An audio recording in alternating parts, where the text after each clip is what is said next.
The bullets were still smoking when Frank walked onto the stage. Nobody in the Copa room knew that this would be the most dangerous night of Frank Sinatra's life. Under the spotlights, singing My Way, the telegram in his inside jacket pocket told him that Sam Giancana was no longer a friend. While the audience applauded, Frank's eyes searched for that familiar silhouette in the back corner of the room. But first, you need to know what happened that Las Vegas night. 3 months earlier, Frank had been on top of the world. The Rat Pack was selling out every show. Money was flowing like champagne, and even the FBI seemed to have backed off. But money changes friendships, especially when that money comes from sources the government doesn't approve of. Frank learned this lesson the hard way when he walked into the Sands Hotel that muggy September evening, expecting Dean Martin with a martini and a joke. Instead, he found something that would haunt him forever. The elevator operator's hands shook as he took Frank to the penthouse. "Mr. Sinatra," the kid whispered, "maybe you should know there's been trouble upstairs." Frank's blue eyes narrowed. In his world, trouble meant one of two things: someone owed unpayable money, or someone had forgotten loyalty's rules. Both situations got bloody real fast. When the doors opened, Frank stepped into a nightmare. The penthouse suite, usually pristine and filled with laughter, was eerily silent. Overturned furniture told a story of struggle. Broken glass scattered across the Persian rug caught chandelier light, creating tiny diamonds of reflected fear. But the smell hit Frank first. Metallic spilled blood mixed with expensive cologne and cigarette smoke. Dean Martin sat in the corner, perfect hair disheveled, bow tie hanging loose like a waiting noose. His hands cupped bourbon. He wasn't drinking, just staring like it held answers to questions he feared asking. When he looked up, his eyes carried the weight of life-changing bad news. "They took Sammy," Dean said, voice cracking. Frank felt the world tilt. Sammy Davis Jr. wasn't just Rat Pack, he was family. More than family. The brother Frank never had. The one person who understood being different in a conformist world. Sammy was small, black, Jewish, and one-eyed, but had more talent in his pinky than most people had entirely. And now he was gone. Who took him? All Frank's voice came as a whisper with steel underneath. The kind that had carried him from Hoboken streets to Vegas stages. The kind that made men twice his size step aside. But Dean's answer hit like a sledgehammer. "Giancana's boys," Dean replied, the name hanging like gun smoke. Sam Giancana, Chicago Outfit's top boss, once Frank's closest ally in the shadowy world, where entertainment and organized crime danced in deadly harmony. The man who'd helped Frank escape contract troubles, opened locked doors, been a wedding guest. Frank's mind raced to their last meeting 2 weeks ago at Cal Neva Lodge. Gania had seemed different, distant, his warm smile replaced by something cold and calculating. They'd discussed business, but tension had underlied everything. Frank had ignored it. Now he was paying for that blindness. The mantelpiece clock ticked with mechanical precision, each second bringing them closer to an unspoken but understood deadline. In organized crime, kidnapping celebrities wasn't about ransom. It was about sending messages. Messages usually written in blood. "What does he want?" Frank asked, though he suspected the answer. Giancana wasn't the type for intermediary demands. If he wanted something, he'd ask face-to-face with enough implied violence to make refusal impossible. But this felt personal. Dean pulled a crumpled telegram from his pocket, hands shaking as he handed it over. Frank unfolded it slowly, knowing whatever was written would change his life forever. The message screamed in capital letters, "Copa Room, midnight. Come Malone, your friend's life depends on your performance." Frank read it 3 times, seeking hidden escape clauses. There were none. Giancana was calling in a debt Frank didn't know he owed, and collection would be brutal. The Copa Room was Frank's territory. He where he'd recorded live albums, entertained presidents and stars, built his legend song by song. Tonight, it would become a courtroom with a predetermined death sentence. Frank checked his watch. 8:30 p.m., 3.5 hours to save Sammy without losing his own life. 3.5 hours to understand what had turned his oldest ally into his deadliest enemy. "We should call cops," Dean suggested without conviction. They both knew involving law enforcement meant signing Sammy's death warrant. Giancana had connections everywhere, including Vegas police. By the time patrol cars arrived, Sammy would be feeding Lake Mead fish. "No cops," Frank said firmly. "This is between me and Sam," but he wondered what this actually was. What debt was he supposed to pay with his life? The answer came from Joey Bishop, walking in with a newspaper read dozens of times. His pale face and trembling hands spread it across the coffee table. The headline screamed, FBI raids. "Chicago outfit operations, Sinatra connection investigated." Frank's blood turned to ice. The article detailed federal investigations into illegal gambling, money laundering, and racketeering from Chicago to Vegas. But the sidebar story collapsed his world. Sources report federal agents using entertainment industry information to build cases against organized crime families. The implication was clear as a gunshot. Someone had been talking to the FBI, and Giancana suspected Frank. It didn't matter that suspicion was wrong. In organized crime, suspicion and guilt were identical, and both carried death penalties. Frank's mind raced through the past year, seeking anything that might have suggested FBI cooperation. There had been interviews, certainly, multiple FBI questionings about associates and business dealings, but Frank had never given them anything substantial, never betrayed confidences, never crossed from questioned suspect to active informant. But perception was reality in Giancana's world, and someone had convinced him Frank Sinatra was a rat. The irony was bitter. The man who'd built his reputation on loyalty was being destroyed by betrayal accusations. "There's more," Joey said quietly, pointing to a smaller article. This detailed Johnny Roselli's murder, a Giancana lieutenant found floating in Biscayne Bay with sawed-off legs. Official cause, drowning. Everyone knew Roselli had been tortured first. The message was simple. This happens to people who talk to government. Frank understood now. Giancana wasn't just angry about supposed FBI cooperation. He was terrified.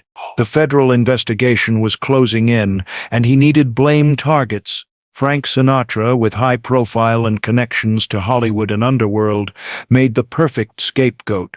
Kill the famous singer, and suddenly heat would leave the Chicago outfit. 10:15 p.m. Hour and 45 minutes until showtime. Frank walked to the window, looking at glittering Vegas lights. Somewhere, Sammy was probably tied up, wondering if his best friend would sacrifice his life for him. The answer was yes, but Frank hoped it wouldn't come to that. He turned to Dean and Joey, both looking at him with desperate hope reserved for miracles. "I need you to do something. Get word to Jack Entratter. Make sure the Copa room is packed tonight. Every seat filled, standing room only." "Frank," Dean protested, "you can't go through with this. It's suicide."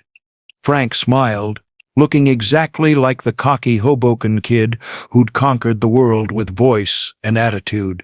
"Dan, you're thinking wrong. Giancana wants me to perform. I'll give him the performance of a lifetime, but on my terms, not his." The plan was risky to insanity's point, but his only chance. Giancana expected Frank alone and defenseless, ready for execution before a small criminal audience. Instead, Frank would pack the room with legitimate customers, tourists, high rollers, entertainment industry people, anyone whose presence made murder impossible. But Sammy remained a problem. Even if Frank survived, Giancana would still have his friend, vindictive enough to kill an innocent man for point-making. Frank needed leverage. Fast.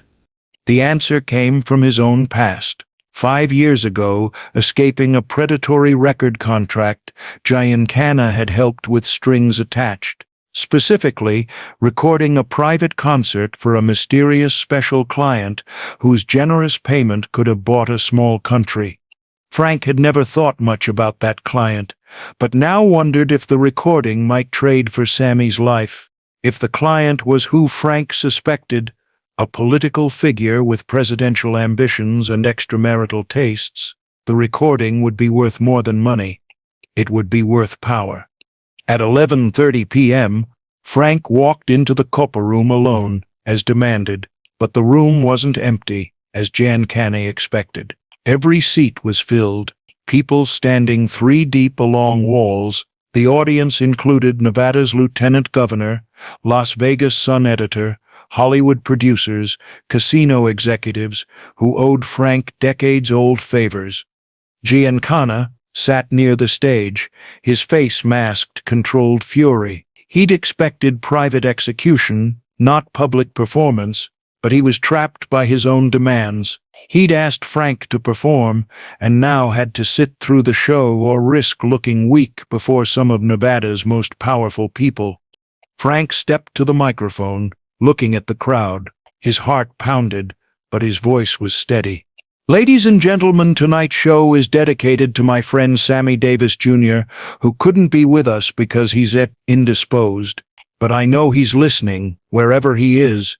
The veiled message wasn't lost on anyone understanding subtext.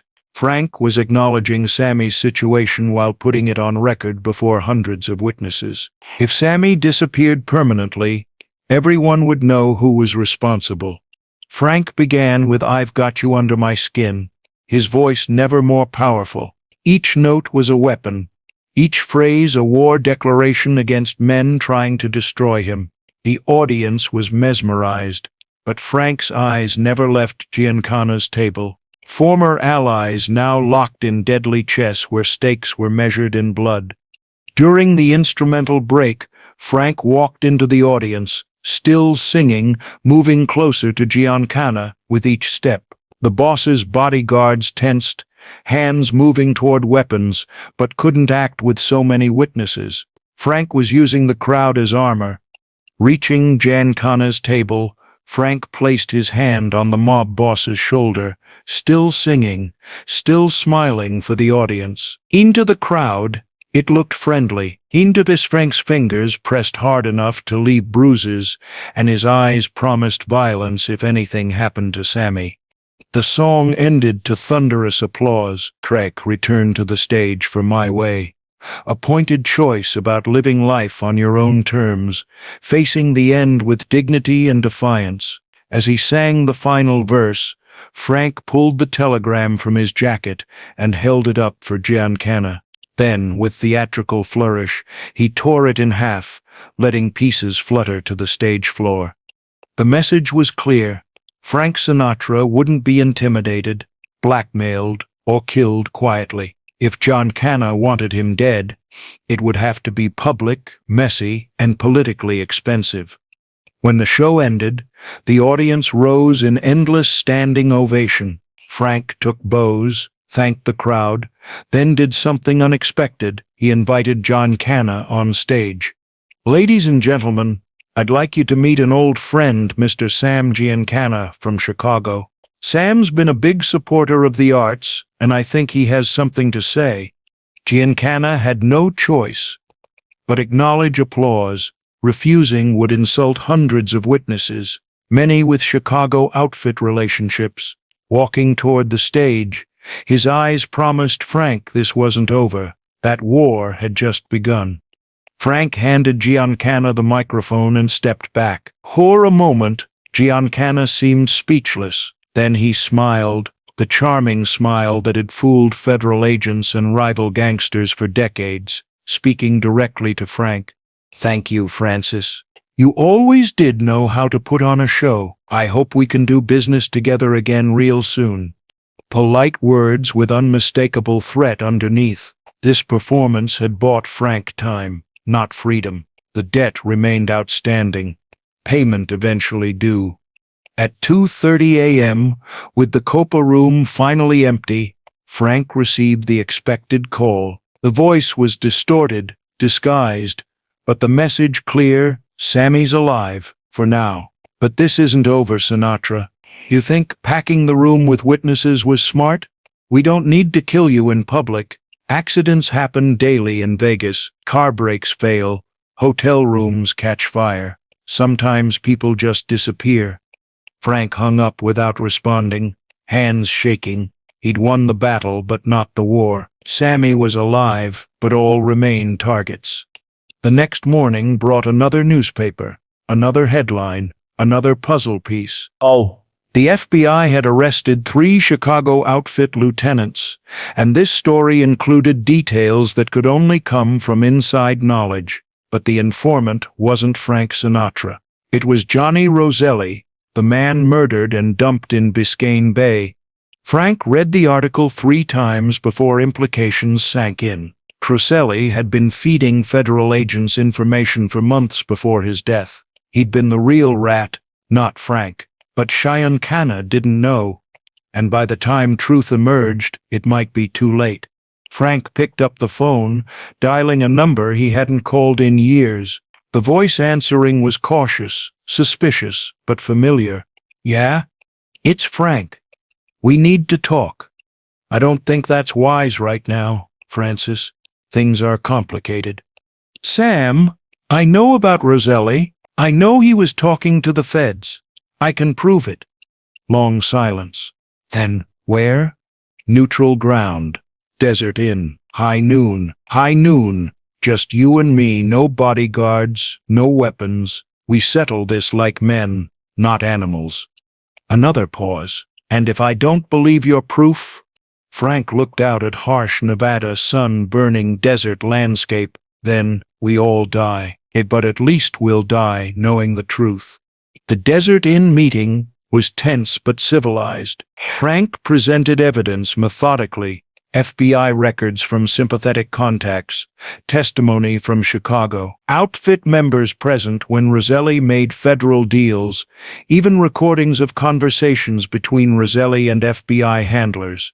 John Canna listened without interruption, face giving nothing away.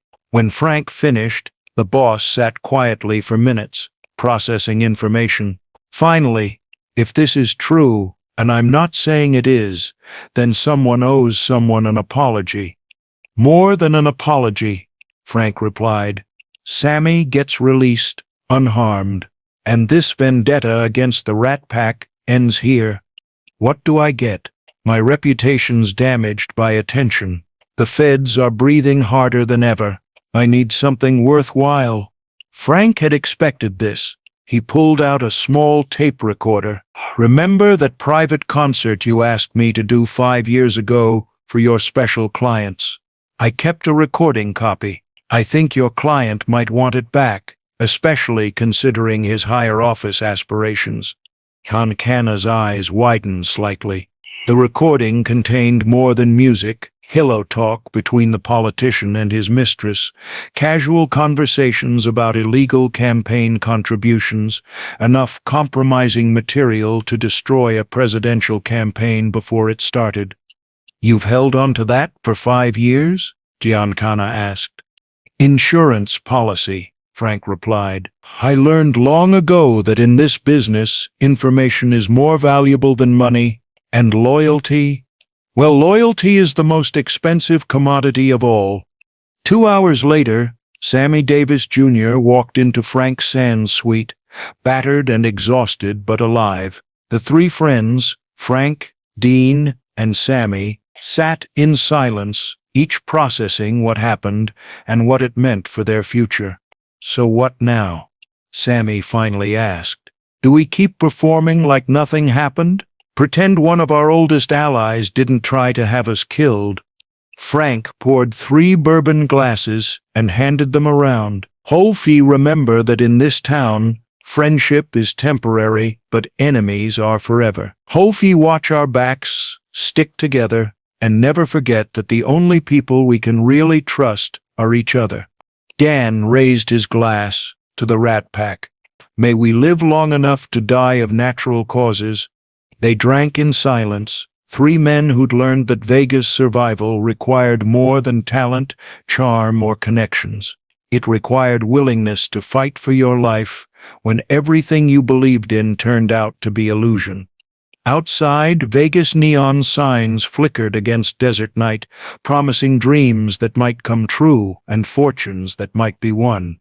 But inside the Sands Hotel, three friends sat together in a room where the only light came from Frank's cigarette ember, planning how to stay alive in a city built on dreamers' graves who'd trusted the wrong people. The telegram that started it all was still in pieces on the Copa Room stage, swept up by a janitor who had no idea he was cleaning up war remnants. But the memory of that night would stay with Frank Sinatra for the rest of his life. A reminder that in the world of organized crime and entertainment, today's ally could become tomorrow's executioner with nothing more than whispered rumors and misplaced suspicion. Frank Sinatra had sung his way out of death, but the cost of that performance would echo through his remaining years. He'd learned that loyalty was a luxury he could no longer afford, that friendship was a liability he could no longer risk, and that the only way to survive in Las Vegas was to always be ready for betrayal. Frank Sinatra had just survived the most dangerous night of his life, but in Las Vegas, surviving one night doesn't guarantee you'll see the next sunrise. If this story of betrayal and loyalty gave you chills, hit that like button and let me know in the comments. Did you see Giancana's betrayal coming, or were you as shocked as Frank when he read that telegram? And if you want more untold stories from the dark side of Vegas, make sure you're subscribed with notifications on. Remember, in a town built on secrets, the only thing more dangerous than knowing too much is trusting the wrong people.